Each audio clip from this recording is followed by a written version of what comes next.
Hey, folks, good afternoon. I'm actually not doing one of these darn things in the middle of the night. Go figure. Um, yeah, I wanted to talk today about void magic. So, what is that, right? So, in Tales of the Valiant, their new Labyrinth World book, one of the things that they introduced, high level, made some other videos about, is the void, right? Well, the void is basically, at a 20,000 foot level, it's a repackaging of the abyss. You can think of it that way, right? It's a heck of a lot more dangerous than the abyss would be in 5e, but it's a reimagining, you could think of the abyss. That might be a better way of putting it.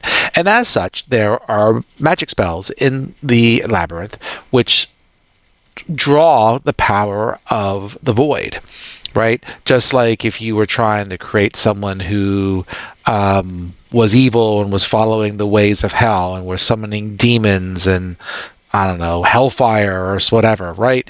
Whatever they could do with that energy from hell. This is like a similar concept with the void. You're just drawing the energy from the void instead.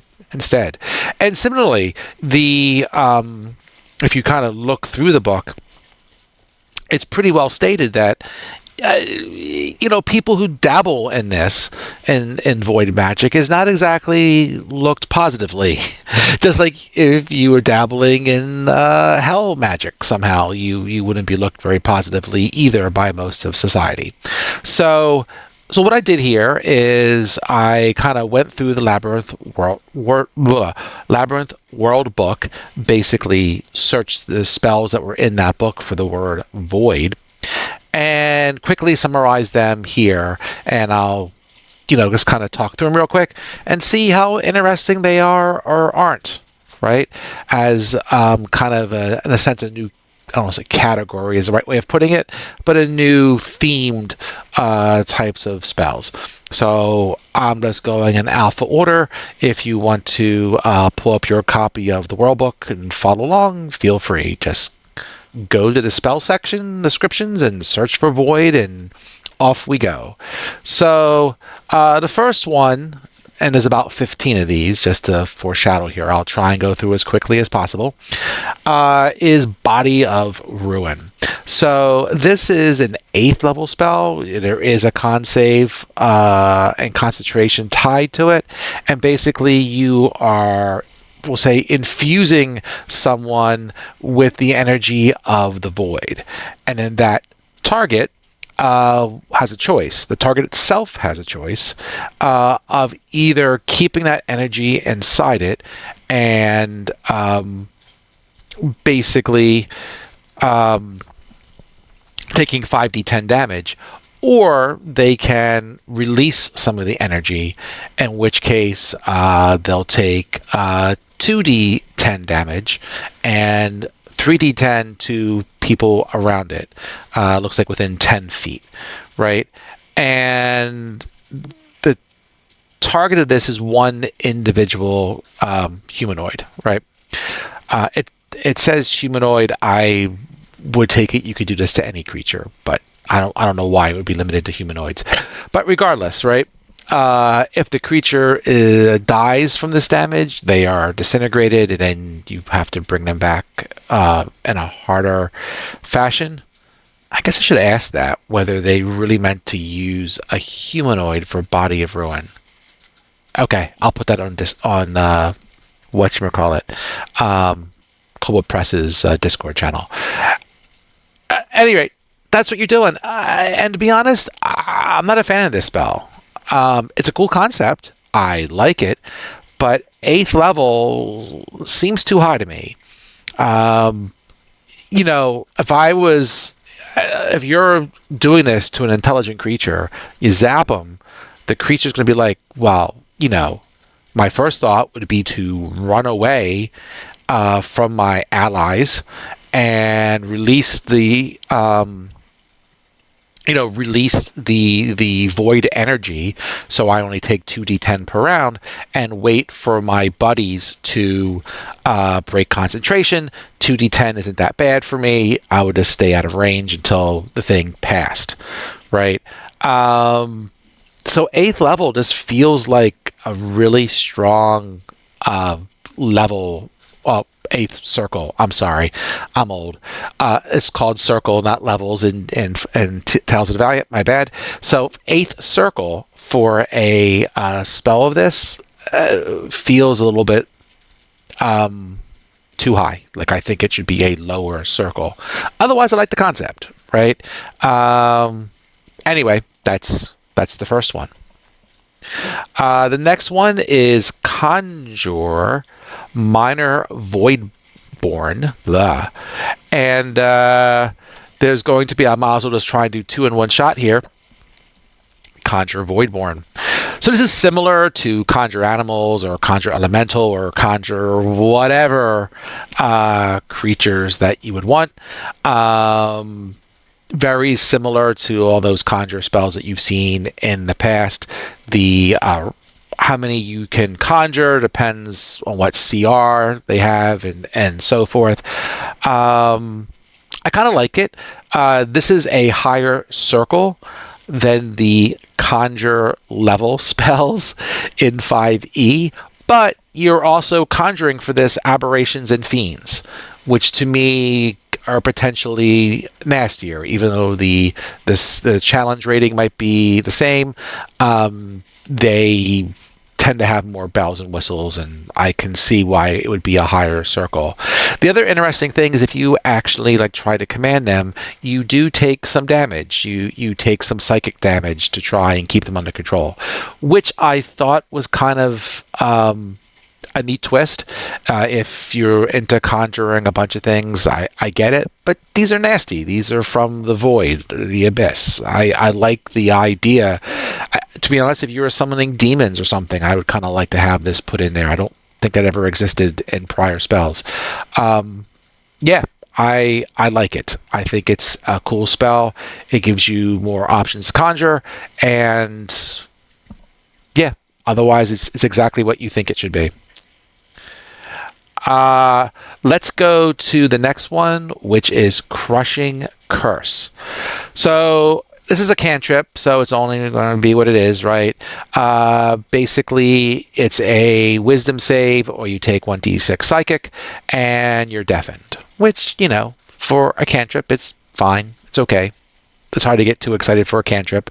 The spell will scale up in damage as you normally see cantrips scale up. And it's another cantrip option. Why not? Next one. Destructive Resonance. Blah. I can't talk today. This one I liked. I thought this was cool. This is a second circle spell. You take you cast it at someone, and it's a cone, right? It's a 15-foot cone. You hit a bunch of people if they're being crowded around you or whatever, and there was a wisdom save, or they will each take 4d6 psychic and can't take reactions until the start of its next turn. I thought this was a cool spell, right? If you figure like a fireball or lightning bolt, is a 6d6 damage, right? I'm going down one circle. I am losing two six-sided dice, but it's a wisdom save versus a dex save, which you could imagine is usually a little bit harder. That's just my opinion. And if they fail, they lose their reactions, which is another bonus. So with me, I like this. I could even squint and see this as a third circle spell if they wanted to, but I'll certainly take it as a second circle spell. So yes, good idea. Can I say this as a side note as I go through these? When you read the descriptions of these, all these spells talks about like how you like spew out a bunch of void speech, which to me I always imagine Gandalf or something similar from Lord of the Rings speaking in the language of Mordor and everything gets dark. So I always imagine that vision when I'm thinking about someone casting a void spell.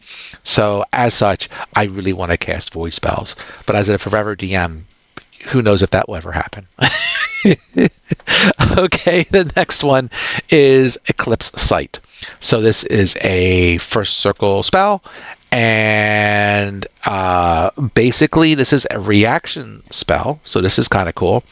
And if someone damages you, you take this spell as a reaction, and they have to make a con save or they lose their sight for a turn.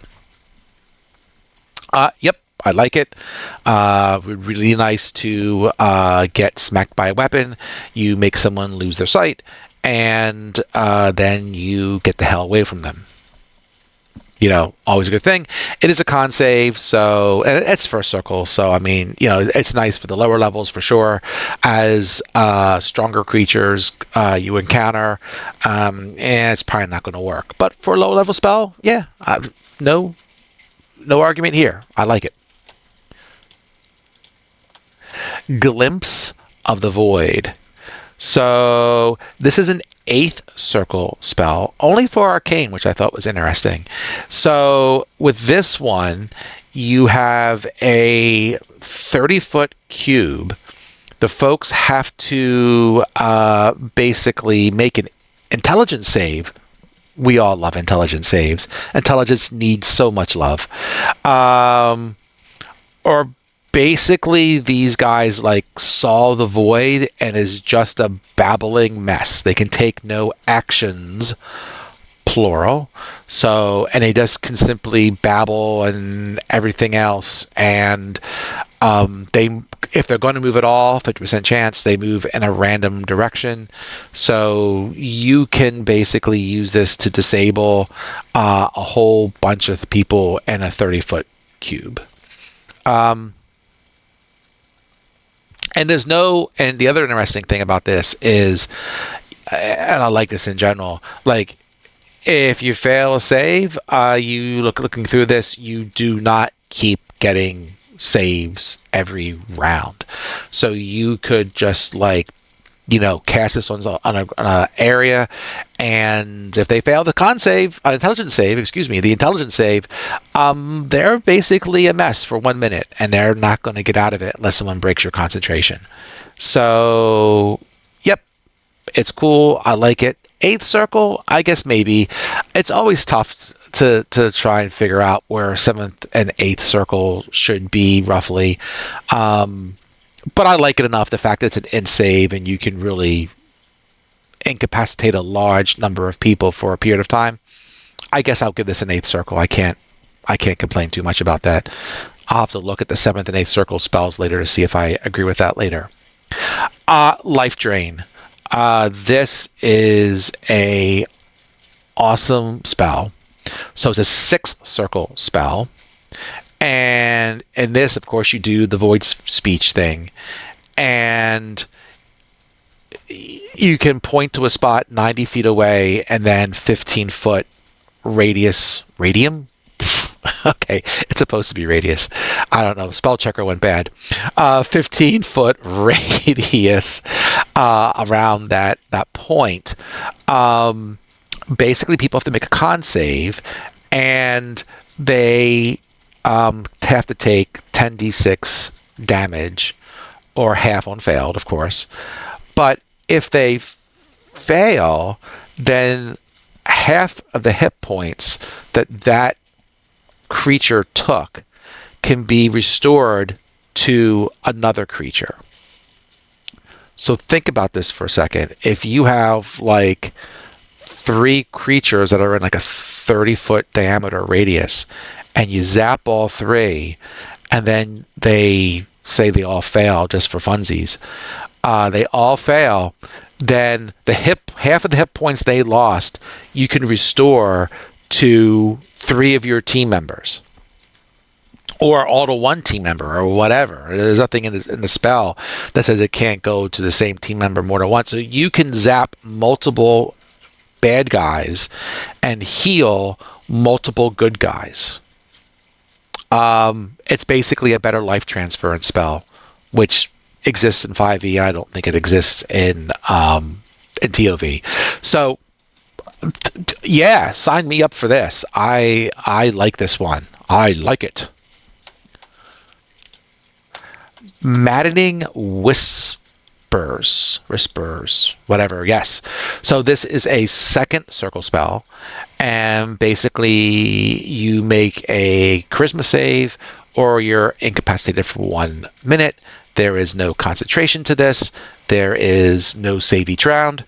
And you do have to use your bonus action to basically move within 30 feet of the target to continue the whisper. So you got to be not continuously within 30 feet, but you got to, on your turn, get within 30 feet, whisper, whisper, whisper, whisper, and you get the heck out again wherever you want to go, right? But basically, it's a better Dissident Whispers, which is also not in TOV, but you got this now, so yay, I like it, it's fine, and yeah, I like the fact that it's no save each round. I generally like that idea. I think getting a save every round in 5e, just like, they're going to break it before you get through the 1 minute. So, yeah. But yeah, nasty spell, especially for second circle. Nether Weapon. So, this is nice. It's a fourth circle spell, and basically you cast it on a weapon, and the weapon becomes magical. It has like a black voidish look to it, and when you hit with it, it will do an extra 2d6 damage, and the target can't heal for 1 round, which is nice. I know in one of my campaigns, some healing abilities were taken away from the party during an encounter, and man, did that muck them up.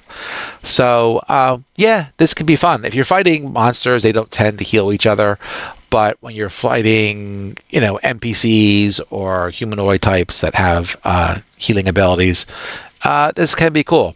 So it's kind of similar to Holy Weapon, but, excuse me, yep. I like it. Hello, there it goes. Protection from the Void.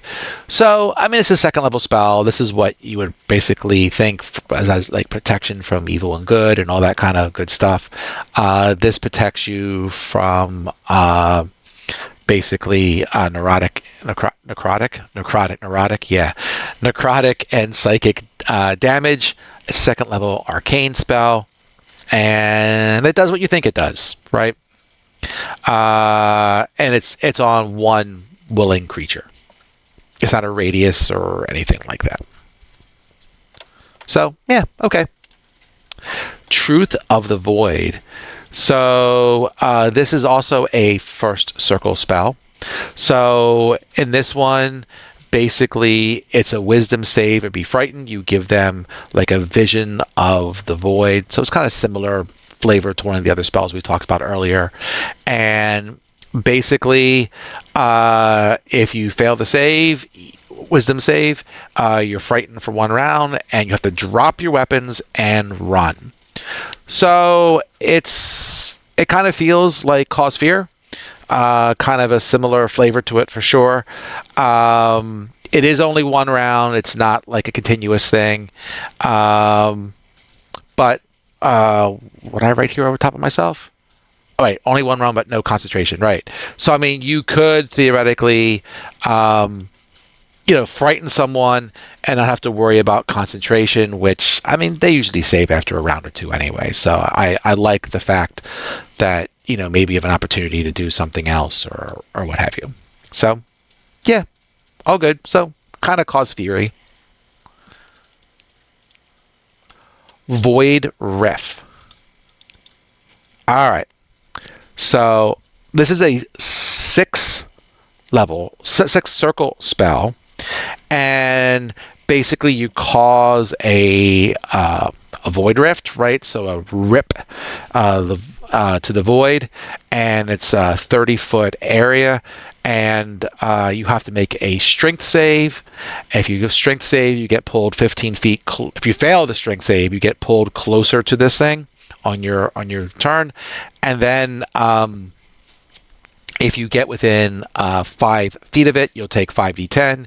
If you die because of this, you basically torn from reality. You're going to need a wish or true resurrection 2 resurrection, blah, whatever. Something really really high level to save whatever got ripped apart. I like it. So this is very similar to, I knew it was somewhere. I had to dig for this one a little bit. So this is similar to Ravenous Void, which is a 9th level spell in 5e. You know, it was part of the Critical Role, the time and the gravity wizards that they made, right? So this was one of the, I say, gravity spells, and it's very similar wording to that. So yeah, this went down from a ninth level to a 6th circle spell, and that feels about right for it. I think I think when Matt and those guys from Critical Role did this for 5, some of these spells for 5e, I think the general consensus would be that the Chrono Wizard was probably overpowered, or at least it's the best wizard you could probably pick for original 5e, at least in my opinion. And the Graviton Wizard, whatever they called it, he was on the weaker side. So yeah, taking this spell and knocking it down 3 circles or levels, depending which terminology you're using, was probably a good thing. So cool spell. 6 circles sounds a lot more reasonable for it. Void Strike. So, if you have void energy, you got to shoot people with it. That's what this spell is. So it's a 3rd circle. It's a ranged attack. If the target is in dim light or darkness, then you get advantage on the attack. That's interesting combinations there. It would do 48.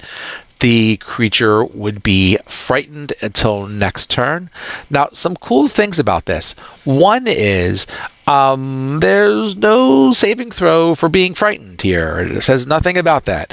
So if you're hit by it, you're going to be frightened by it. Interesting. Also, this is a concentration spell, and if you're concentrating, you can attack again. So to cast this Void Strike, you're not like losing a 3rd circle spell every round. You cast it, you keep your concentration, and you can just keep shooting it and not use up your spell slots. 48 is nice, and the fact you can keep casting it, and if they're in there's a lot of things to like about the spell. 3rd circle is, I might even think of it as 4th circle, so I like it. So this is definitely a good one, and powerful. I like it. We will wrap this up, I believe, with the word of Misfortune. So, it's a cantrip. Man, I gotta bleed and stinking do a better job making sure my spell checker is picking the right words. All right, fail. It's a cantrip. This got me messed up now. It's a cantrip. Basically, make a wisdom save, or you take 1d6, and it scales up as you would think. And sure, right? Oh, it's neurotic damage. So, yeah. There's definitely some cool spells in here.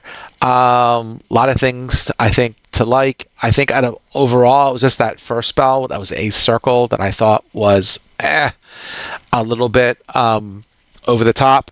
Just one man's opinion. That was the Body of Ruin. So otherwise, yeah, I like the additions. I think they follow along pretty well power-wise with other 5e spells when they borrowed inspiration from them. And yeah, so enjoy it. There is a Void Wizard in the Labyrinth World Book, so might be something I look at next. Might as well have the Void Wizard. They're going to be casting the Void spells. That's all I'm saying.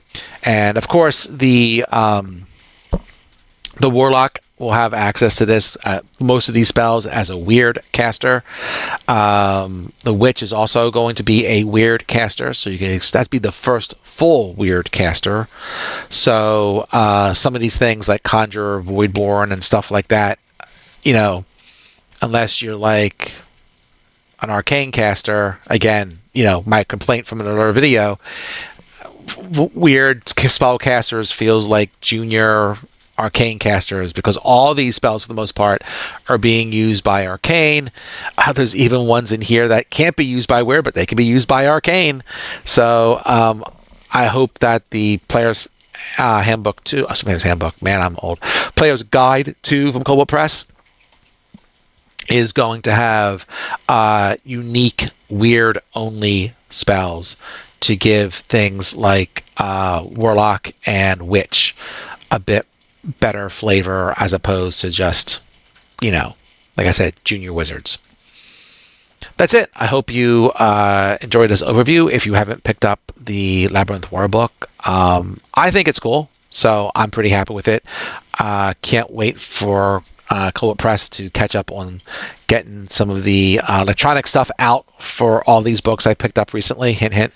But otherwise, yeah, very happy with this book, and can't wait for summer to be over, for people to be around to really bang on some of the concepts within the Labyrinth.